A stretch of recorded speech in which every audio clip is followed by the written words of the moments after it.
حي على الفلاح.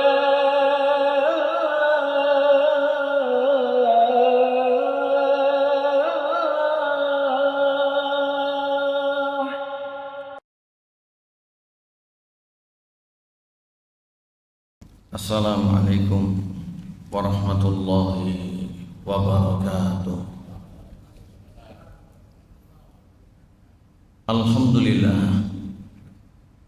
Alhamdulillahilladzi ahyana ba'da ma amatana wa ilaihi nusyur. Asyhadu an la ilaha illallah wahdahu la syarikalah wa asyhadu anna Muhammadan abduhu wa rasuluh alladzi la nabiyya ba'da sayyidil abrar. Allahumma salli wa sallim wa barik ala nabiyyina Muhammad wa ala alihi wa ashabihi wa man ittaba'ahum bi ihsanin ila yaumin tashkhasu fihi al-absar. Amma ba'd. Wa qala Allah subhanahu wa ta'ala fi iddatil ayat fi kitabihi minha a'udzu billahi minasy syaithanir rajim. Bismillahirrahmanirrahim. Ya ayyuhan nas ittaqu rabbakumul ladzi khalaqakum min nafsin wahidah wa khalaqa minha zawjaha wa batha minhuma rijalan katsiran wa nisaa'a wattaqullaha alladzi tasaaluna bihi wal arham innallaha kana 'alaikum raqiba. Al-ayah. Ma'asyiral hadirin yang kami hormati, yang kami muliakan, para alim beserta seluruh keluarga besar Masjid Al-Falah Surabaya. Mudah-mudahan kita yang hadir dalam kesempatan subuh hari yang berbahagia ini senantiasa diberkati oleh Allah Subhanahu wa ta'ala. Puji syukur kita panjatkan atas nikmat yang selama ini kita dapatkan, dan nikmat itu tiada henti, tiada terkira, bahkan sampai dengan detik ini tiada habisnya. Begitu banyak nikmat Allah, begitu harus untuk kita bersyukur kepadanya. Kita diberikan nikmatul Islam, kita diberikan nikmatul iman, kita diberikan nikmat yang kelihatannya tidak kelihatan, akan tetapi itu adalah nikmat kebutuhan untuk kita menjadi sebenar dan sebaik hamba. Perjalanan kita tadi setelah bangun tidur, kita bersuci, kita pun menuju salah satu tempat yang sangat kita muliakan ini, yaitu masjid yang merupakan salah satu rumah Allah. Maka semuanya itu tiada lain tiada bukan adalah nikmat dari Allah, dan kita tidak mampu untuk berada di tempat yang mulia ini kecuali dengan izin Allah Subhanahu wa ta'ala. Maka alhamdulillah alladzi bi nikmati tatimmus sholihat. Di saat kita mendapatkan kesempatan untuk bisa menjalankan kebaikan, kita memuji dumateng Allah.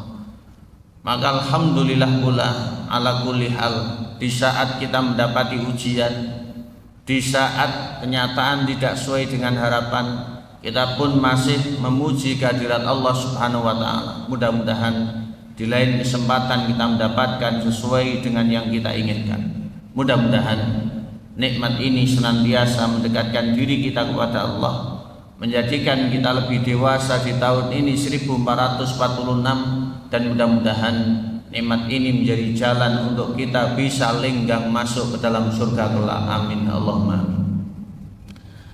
Salawat masalam kita haturkan atas Nabi. Kita mohonkan kehadirat Allah Subhanahu wa ta'ala teruntuk beliau, nabinya yang mulia, salawatullahi wassalamu alaihi, khairu khalqillah, sebaik-baik manusia, yang beliau senantiasa mengisi hati kita, yang begitu kita cinta dan takdim tidak diragukan lagi. Namun kita butuh pembuktian dengan kita terus belajar, kita terus mengenal Islam yang menjadi ajaran beliau. Mari untuk sepenuh hati kita amalkan, sekuat tenaga kita pertahankan. Mudah-mudahan sampai akhir hayat nanti bisa kita bawa bihusnil khatimah, sampai kita betul-betul ditunggu oleh Nabi untuk diberikan syafaat, sampai nanti kita diberikan oleh Allah nikmat di akhirat murafaqah kebersamaan dengan mengiringkan Kanjeng Nabi masuk ke dalam surga. Amin amin ya mujibah sa'i. Hadirin yang kami hormati, melanjutkan rutinan kita majlisan kitab At-Tadhkirah bi Ahwalil Mauta wa Umuril Akhirah, seputar ensiklopedia dari kematian, alam kubur dan hari kiamat atau akhirat itu sendiri, yang dikarya oleh Imam Al-Qurtubi rahmatullah alaihi. Terakhir kita bahas manusia dibangkitkan kondisinya sesuai dengan saat meninggal dunia, dan ini ada hadisnya disebutkan oleh ulama yaitu Imam Muslim. Dan yang perlu kita perhatikan, ulama memiliki himbauan orang mati itu tidak jauh berbeda dengan aktivitas keseharian.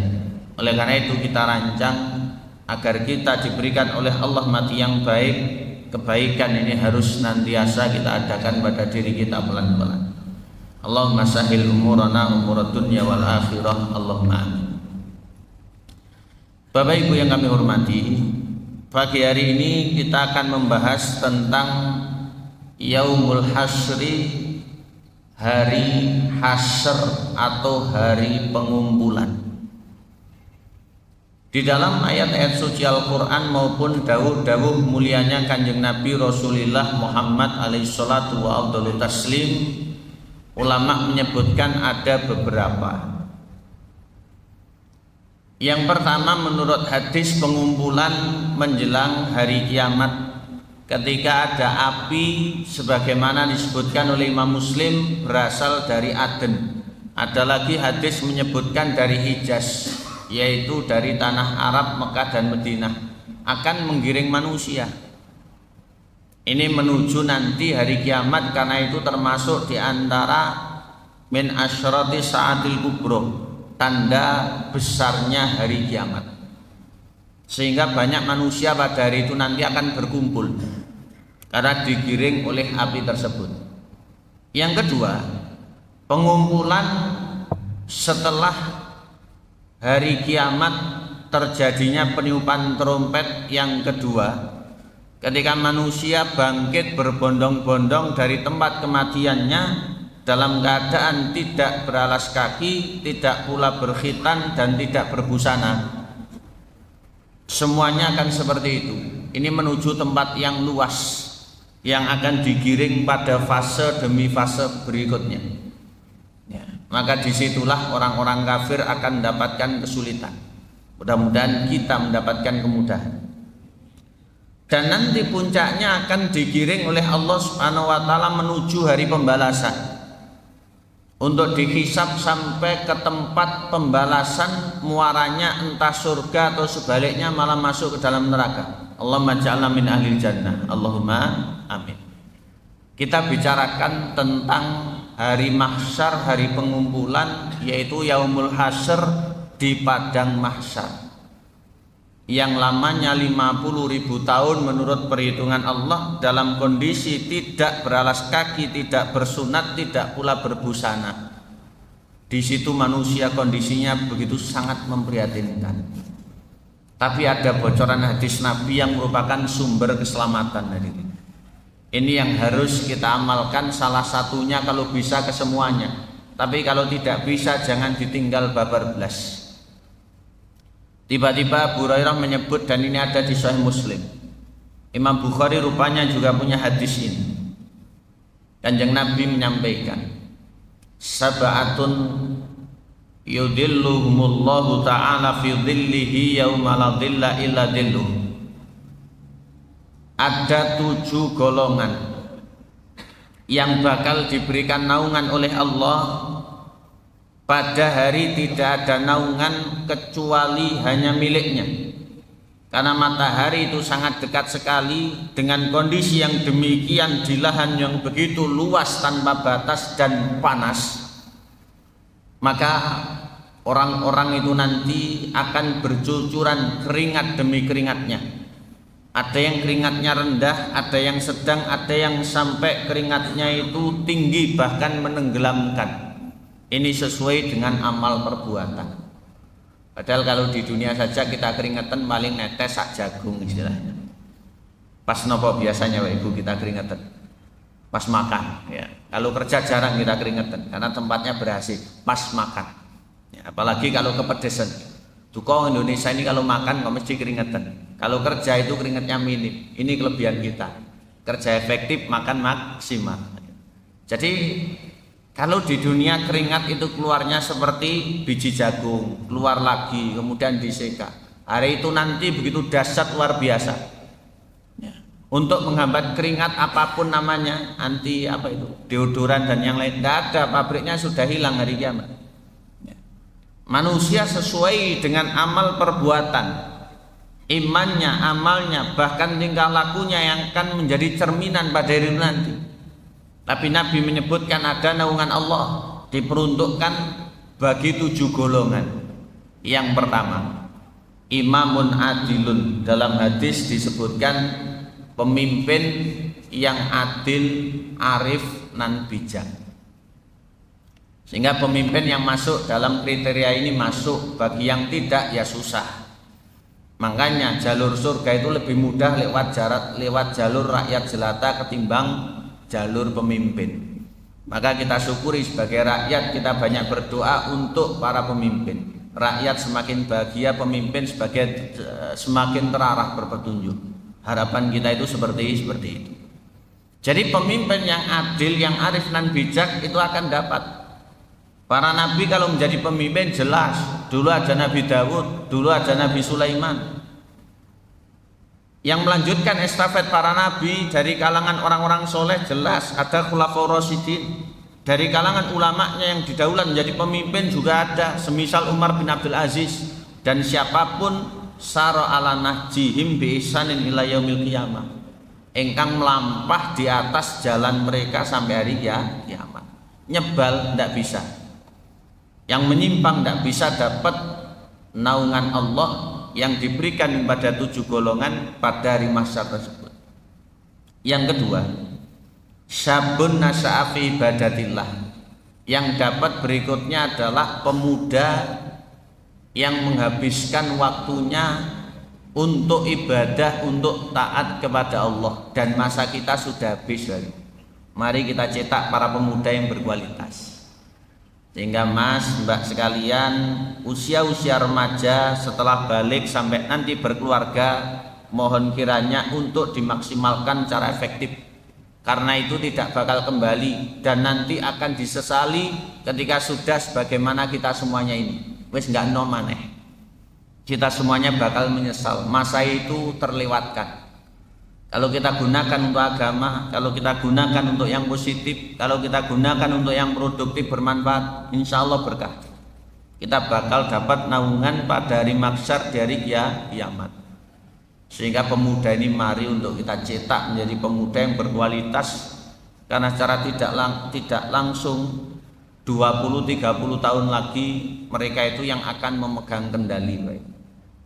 Sehingga cara sekarang itu generasi nopo jenenge. Generasi apalah kata penelitian itu. Sehingga mari ini untuk kita cetak. Kalau bisa subuh itu ya banyak pemuda, maghrib ya banyak pemuda. Kalau bisa dalam sholat, dalam ngaji itu ya banyak pemuda. Bukan hanya di tempat hiburan, bukan hanya di tempat yang ramai, tapi di tempat yang di situ religius, pemuda ini harus ada.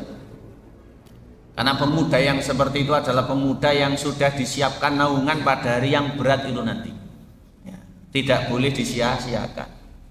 Sehingga pemuda itu yang benar berislam, yang sholat, yang bisa ngaji, hormat pada orang tua, rajin belajar, bekerja, dan punya cita-cita tinggi. Dan kalau kemana-mana izin untuk ngabari. Itu adalah pemuda idaman. Pemuda yang seperti itu dalam tanda kutip soleh solikah, bukan kebalikan. Mudah-mudahan Allah menjaga para pemuda kita. Allahumma. Yang ketiga, naungan berikutnya adalah untuk rajulun qalbuhu mu'allaqun bil masajid, orang yang hatinya selalu gantung ke masjid. Arti gantung bukan hati secara biologis diambil diletakkan di pintu, tidak, tapi hati yang punya perhatian terhadap masjid.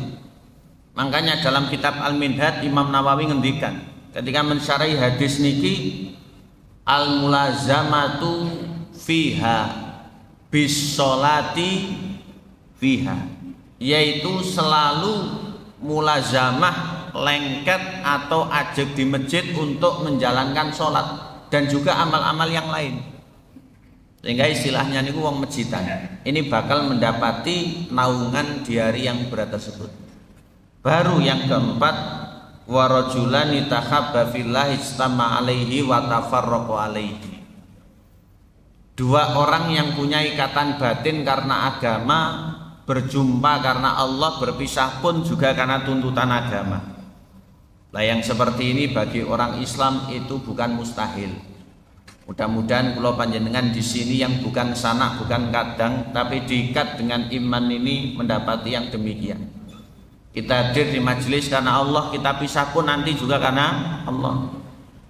Maka tidak ada tendensi kecuali karena Allah Subhanahu wa taala. Kita punya obsesi yang jelas. Kita bertemu di sini ngaji karena Allah, kita bertemu di sini subuhan karena Allah, kita berpisah pun nanti juga karena Allah. Suatu saat mudah-mudahan Allah mempertemukan kita bersama di hari yang berat di bawah naungannya sampai melenggang masuk ke dalam surga. Yang kadang orang itu bertemu karena punya kepentingan sesuatu, berpisah karena ada sesuatu dan yang lain sebagainya. Ini tidak ada dalam kamus kita. Mari kita tiru masyarakat Madani dulu zaman Muhajirin dan Ansor. Mereka itu punya ikatan batin yang kuat, ngalang-ngalai ikatan apapun. Kalau sudah Islam, iman, begitu mereka akan jalan. Sehingga perang pun tak gentar, hidup mati adalah untuk Allah Subhanahu wa ta'ala. Baru kemudian yang kelima, wa rajulun da'at jumratun datu mansibin wa jamalin faqala inni akhafullah. Yang mendapat naungan dari yang berat itu nanti adalah orang yang diajak berbuat yang tidak-tidak, dan yang mengajak itu rupawan, cantik menawan, hartawan lagi, tapi yang keluar dari ucapannya ini akhafullah, saya takut kepada Allah, tidak mau dosa seperti itu. Sehingga kalau imannya tatat, orang kalau punya kontrol dalam muraqabatullah, yaitu selalu merasa diawasi oleh Allah, tauhidnya niki main istilahnya, dia bermakrifat kepada Allah, dapat selamat di bawah naungan Allah Subhanahu wa ta'ala kelak. Tapi niki ya susah, ibaratnya 1001. Jangankan dijak, kadang malah ngejak kok. Sehingga dulu Allah memberikan contoh Kanjeng Nabi Yusuf ketika mendapati godaan yang begitu dahsyat. Padahal saat itu situasinya mendukung, berada di perantauan, sapa sing roh ya nakal. Yang ngajak juga rupawan, istri pejabat tinggi konglomerat, orangnya terawat, nggak ada orang nolak. Di tempat yang safety-nya luar biasa di bawah kendalinya, manusiawinya ya manusiawi, tapi Allah mengirimkan tanda sehingga malaikat Jibril datang membawa sekelebat bayangan hitam, kata Ibnu Abbas dalam tafsir. Kemudian Nabi Yusuf berkata, ma'adzallah, aku berlindung kepada Allah Subhanahu wa ta'ala. Mugi kula panjenengan boten ngalami menawi ngalami saged ajeg, Allahumma amin. Tapi jangan ngarep-ngarep baik ya. Belum tentu kita ini sanggup. Kalau memang kondisi terjepit, mudah-mudahan kita sanggup, Allahumma amin. Yang keenam, berikutnya yang mendapati pertolongan pada hari yang berat tersebut adalah warajulun tasaddaqa bisadaqatin fa'akhfaha hatta latak lama shimaluhu matun fiku yaminuh. Orang yang saking menutupi atau rahasianya ketika berbagi, dalam hal ini adalah bersedekah sembunyi-sembunyi, tangan kiri tak tahu apa yang disedekahkan oleh tangan kanan, sehingga mboten di kubrakne istilahnya, tidak dirame-ramekan atau tidak diomong-omongkan atau tidak ditampak-tampakkan. Walaupun sedekah dengan berbagai macam modelnya itu sah selama karena Allah. Yang tersembunyi ampunan, yang tersembunyi punya nilai tersendiri, ditampakkan juga ini tidak apa-apa, karena itu untuk menulari orang, untuk menghilangkan was-was dan yang lain sebagainya. Tapi tersembunyi ini mari kita punya rahasia kepada Allah. Banyak orang yang akhirnya itu malah harum namanya karena yang seperti ini. Angkanya kenapa Nabi itu pernah bersabda di hadisnya Imam Muslim, shadaqatun fi sirri tudfi'u ghadabar rabbi.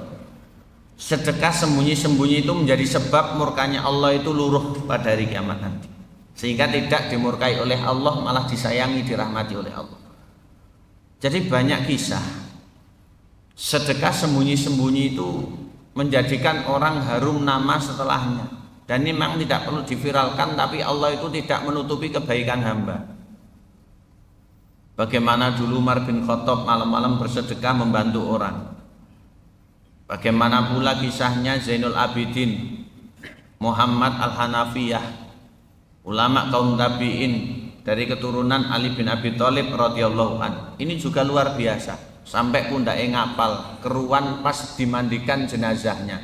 Setelah kepergian beliau, akhirnya bantuan sebelum subuh di rumah para janda yang membutuhkan maupun anak yatim sudah tidak berjalan lagi. Ini terjadi. Bahkan saya pernah membaca satu kitab langka seperti ini. Jadi di Madinah dulu kehidupan kan memang sudah rapat. Terlebih era setelah Ba'dal Hijrah, Kanjeng Nabi berhijrah. Lah di situ ada satu orang yang punya kebutuhan sangat darurat sehingga harus menjual rumahnya 40.000 dirham. Ya, tidak tahu kalkulasi sekarang berapa nilainya. Akhirnya rumah ini tidak dibeli oleh orang. Setelah urusan beret diduiti, rumah menjadi hak orang. Tapi orang tersebut karena ini orang soleh, juga orang alim, mengutus pembantunya malam-malam, coba tengok rumahnya si A itu atau si Fulan gitu, bagaimana kondisinya setelah kita beli. Akhirnya apa yang terjadi? Pembantunya memberikan kabar, anu juragan, keluarganya nangis, terutama anaknya. Setelah itu mau tinggal di mana kalau rumahnya dijual? Nangis magep-magep, tidak berhenti-berhenti. Akhirnya hatinya ini terketuk juragan ini, orang alim yang kaya ini. Hatinya terketuk. Kemudian menyampaikan bahwasanya tidak jadi membeli rumah tersebut. Tapi yang menjual juga bingung dapat uang dari mana. Ya sudah, uang 40.000 dirham yang sudah diberikan ambil, rumahnya pakai, ditambah lagi 40.000 dirham. Berarti dapat 300%. Subhanallah. Ini orang soleh dulu dan tidak ada yang tahu karena kejadiannya malam-malam. Ada kejadian juga yang sangat penting. Ada kitab bertajuk Sifatus Sofwah, Imam Ibnul Jauzi itu pernah menyampaikan. Ada kisah yang disebutkan tentang Imam Ibnul Mubarak. Ini imam kondang kenamaan saat itu. Beliau itu berada di daerah Tursus. Di sana terjadi perang melawan orang-orang kafir. Biasanya beliau nginep di satu penginapan yang sederhana, itu disebut dengan khon. Lah di penginapan itu ada seorang pemuda yang menjadi pegawai di situ, tapi karena tahu kalau ini ulama besar, nyantri sambil meriwayatkan hadis. Di satu ketika menginap di situ, Imam Ibnul Mubarak bertanya, mana pemuda yang biasanya di sini? Oh, anu ulama, huwa mahbusun. Dia dipenjara karena punya utang 30.000 dirham. Lu dipenjara di mana? Ya di penjara. Siapa yang menyuruh penjara? Ya orang yang utangi. Mana orangnya? Kemudian dicari, ditunjukkan. Ngomong kepada orang yang utangi, ini rahasia, jangan disampaikan. Utangnya saya tanggung, minta anak itu besok dibebaskan. Ya, karena itu santri tulen. Akhirnya Imam Ibnul Mubarak sibuk, kemudian pergi. Pemuda tadi bebas, dikabari oleh orang-orang. Imam Ibnul Mubarak datang mencarimu, tapi kamu tidak ada. Loh, kemana beliau sekarang? Ya sudah pergi. Setelah radio sekian begitu dicari-cari ketemu, kemudian salam, kemudian bercakap, kemana saja kamu anak muda? Saya di penjara ulama, alhamdulillah saya bebas. Ya bersyukurlah, jangan diulangi lagi. Betul kalau kerja, betul kalau nyantri ya. Tidak cerita, ora aku ora iso metu, itu tidak. Karena saking beliau menyembunyikan rahasia tersebut.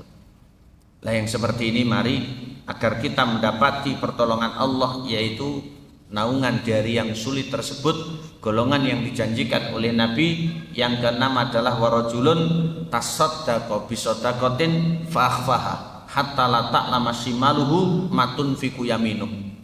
Dengan berbagi, membantu, bersedekah atau apapun itu bentuknya secara tersembunyi atau privasi betul, sampai yang kiri tidak ngerti apa yang diperbuat tangan kanan. Mudah-mudahan kita termasuk orang yang ahli bersedekah. Allahumma amin. Baru puncaknya yang ketujuh disampaikan oleh Nabi, wa rajulun dzakarallaha khaliyan fafadat ainah. Orang yang ingat akan kebesaran Allah, khawatir akan siksa dan murka Allah, sehingga malam-malam dalam keadaan sendiri meleleh air matanya.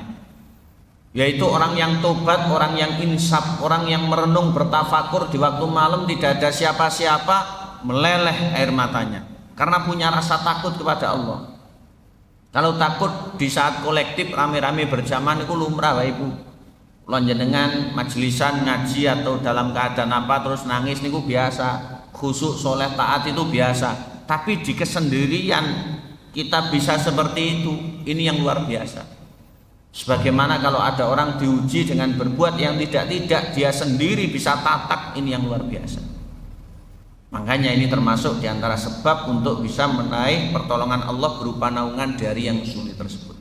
Mudah-mudahan kita dijadikan oleh Allah termasuk sosok-sosok yang demikian. Allahumma amin. Bapak Ibu yang berbahagia, melanjutkan pada hari pengumpulan kejadian yang disampaikan oleh Islam, ada beberapa yang diterangkan oleh sahabat Nabi. Abdullah bin Mas'ud radhiyallahu an menyebutkan kondisi pada saat itu. Kata beliau, manusia akan dikumpulkan dalam keadaan yang sangat lapar, sehingga kondisinya itu sangat lapar sekali. Mungkin kita pernah merasakan tapi tidak terlalu sering ya, tapi kalau saat ini bagian tidak berpuasa yang jelas kita belum sarapan, tapi tidak patek luwe nemen. Kondisinya hari itu nanti betul-betul sangat lapar, yang tidak pernah mereka rasa selapar itu sebelumnya. Juga mereka haus yang tidak mereka rasa sehaus itu sebelumnya. Laparnya nemen luwewe, hausnya nemen ngelak-lak. Ini kondisi yang betul-betul sulit kalau kita alami dalam hidup. Mudah-mudahan Allah memberikan kebaikan kepada kita sehingga konsumsi kita ini berkah. Karena rasa haus dan lapar yang dialami oleh orang yang kuat dan tatak banyak berdoa, insya Allah doa yang seperti itu tembus. Doa orang yang biasanya kesulitan. Dan mudah-mudahan Allah memberikan berkah untuk kita semuanya. Allahumma amin. Berikutnya, mereka itu juga keadaannya telanjang, tidak mengenakan sehelai benang pun. Jadi tidak ada yang berbusana sama sekali. Tapi saking sibuknya tidak ada perhatian kepada yang lain. Mungkin kita beranggapan di dunia nanti lah bisa nginceng, tidak ada. Saking sibuk terhadap urusannya masing-masing. Mereka itu berdiri begitu sangat lama. Kita saja di dunia belum pernah berdiri lama. Sholat berdiri terlalu lama nggih sikil kemeng. Betul tidak hadir? Sholat berdiri terlalu lama kaki juga kemeng. Makanya banyak orang itu penggemar sholat yang ekspres. Tapi harus kita tanamkan dalam pola pikir kita, sholat yang berdirinya lama itu yang utama insya Allah ya. Kalau semuanya dianggap harus yang cepat, repot nanti. Karena surga ini butuh pengorbanan. Kan banyak orang yang menggunakan prinsip ekonomi, sholatnya cepat, iso masbuk sobek keri. Tapi swarga yang paling dhuwur ini repot ya. Secara hukum sebab akibat saja ini repot. Walaupun Allah Maha Kuasa atas segala sesuatu. Nabi saja ngajari kalau sholat kakinya bengkak. Adewe kadang kemeng niki rodok kapok. Jangan sholat di sana. Kenapa? Imamnya rodok ora patek bijak ya. Bahasanya agak halus. Imamnya ndak patek bijak sehingga dihindari. Ternyata pindah ke tempat yang lain. Kejadwal imami di situ. La ilaha illallah. Sehingga ini rezeki. Ketika berdiri begitu sangat lama, maka disebutkan oleh Ibnu Mas'ud, barang siapa yang di dunianya memberi makan karena Allah. Jadi orang ini gemar berbagi konsumsi karena Allah, maka Allah akan memberikan kebaikan pada hari itu. Allah akan memberikan kebaikan pada hari itu. Dan barang siapa di dunianya memberikan minum karena Allah, dia berbagi minuman, maka Allah akan memberikan kebaikan pada hari itu. Dan yang seperti ini seakan-akan nggak sengaja. Kula niki kadang kan ngaji melaku ya. Apa yang bisa saya lihat dalam kehidupan ini berusaha saya tiru. Kula pernah di tempat belanja gitu.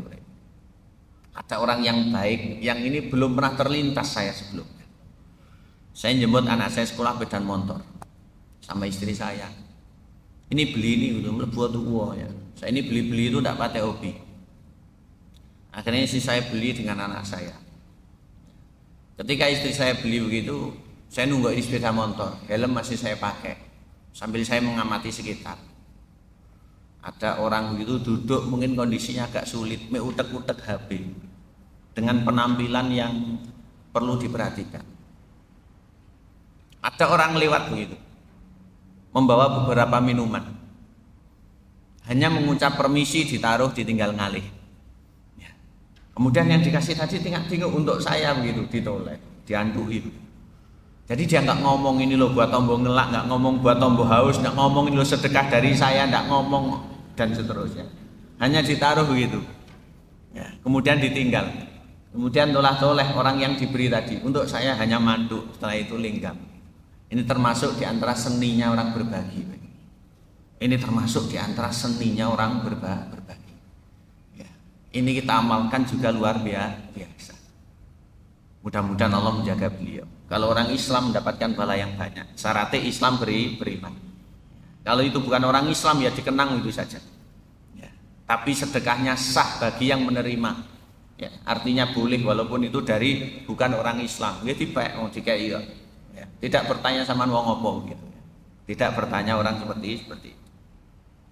Selanjutnya, barang siapa kata Ibnu Mas'ud yang beramal betul-betul karena Allah, niscaya Allah akan mencukupi dia.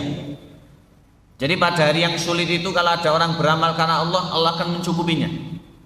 Dan barang siapa yang menolong orang lain karena Allah, Allah akan memberikan rasa nyaman pada hari tersebut. Dan pertolongan itu banyak sekali bentuknya. Sebenarnya orang berbuat itu hakikatnya menolong untuk diri sendiri atau berbuat untuk dirinya, biasanya dibahasakan menanam, nanti dia akan menuai hasil. Sehingga yang di dunia ini kita tanam, kita lakukan, hasilnya di hari akhirat. Termasuk bangkit setelah hari kiamat dari tempat matinya kita menuju hari pengumpulan yang begitu ribet, luar biasa sekali dahsyatnya, ditolong oleh Allah karena amal perbuatan kita. Ada lagi ketika ditafsirkan satu ayat, yaitu ayat 8 surat At-Tahrim. Surat At-Tahrim, surat yang ke-66 di akhir dari juz 28. Sebelum Quran, surat Tabarok atau surat Al-Muluk. Ada ayat perintah kepada orang beriman untuk bertobat kepada Allah dengan taubat nasuha. Di situ ada lafaz nuruhum yas'a baina aydihim wa bi aymanihim. Cahaya mereka itu beranjak dari mereka, yaitu dari arah depan dan juga dari arah kanan. Ulama ada yang menafsirkan karena bekas wudhu sehingga orang itu dikenali sebagai umatnya Rasulullah. Yang lain juga memiliki tafsir. Jadi ketika kebangkitan kemudian dikumpulkan di padang mahsyar, kondisi yang begitu mencekam menuju penggiringan pada hari-hari yang sulit dengan fase-fase selanjutnya, baik itu pertanggungjawaban dengan penimbangan amal perbuatan, kemudian dihisab, kemudian diuji dengan jembatan atau sirat sampai keluarannya surga ataukah malah nyemplung ke dalam neraka, itu ada cahaya. Disebutkan oleh ulama tafsir ada cahaya. Ada yang cahayanya redup, ada yang tidak percaya sama sekali, ada yang cahayanya itu terang, bahkan ada yang lebih bersinar daripada matahari. Dan orang-orang yang tidak bercahaya itu akan mengalami penyesalan, sedangkan yang bercahaya berdoa sebagaimana ada di ayat 47 surat Al-A'raf. Sebagai penutup Bapak Ibu, di surat yang ke-7 ada ayat 47. Di situ ada doa. Wa idza surifat absaruhum tilqa'a ashabin nar. Artinya ketika pandangan mereka dialihkan kepada penghuni neraka. Jadi calon penghuni neraka itu seperti itu mereka memandang. Mereka ini berdoa, Rabbana la taj'alna ma'al qaumidz dzalimin. Ya Allah, jangan jadikan kami bersama orang-orang yang dolim. Maksudnya yang redup tidak bercahaya. Itu alamat nanti susah untuk masuk fase berikutnya, ada kegagalan sampai nanti terperosok ke dalam jurang neraka. Iya dan billah min syarri dzalik wajirna minan nar wasrif anna adzab jahannam inna adzabaha kana gharama. Mudah-mudahan Allah memberikan kemudahan menjauhkan kita dari segala mara bahaya, termasuk menjaga kita dari neraka maupun siksa neraka jahanam, karena itu adalah seburuk-buruk tempat kembali. Wallahu ta'ala alam bissawab. Pengingat untuk kami pribadi dan juga sedikit tambahan wawasan untuk panjenengan semuanya. Mudah-mudahan yang kita baca dari apa yang disampaikan oleh Imam Al-Qurtubi dalam kitab At-Tadhkirah ini menjadi bekas untuk kita bisa kembali menata dan memiliki prioritas. Terlebih kita awali 1446 ini mudah-mudahan dengan kebaikan yang Allah memberikan kemudahan dan Allah memberikan keistiqomahan. Allahumma amin. Dari kami kurang lebihnya wal afu minkum wa akhiru da'watina wallahul muwaffiq ila aqwamit thoriq. Kita tutup dengan baca doa majelis. Subhanakallahumma bihamdik asyhadu alla ilaha illa anta astaghfiruka wa atubu ilaik. Assalamualaikum warahmatullahi wabarakatuh.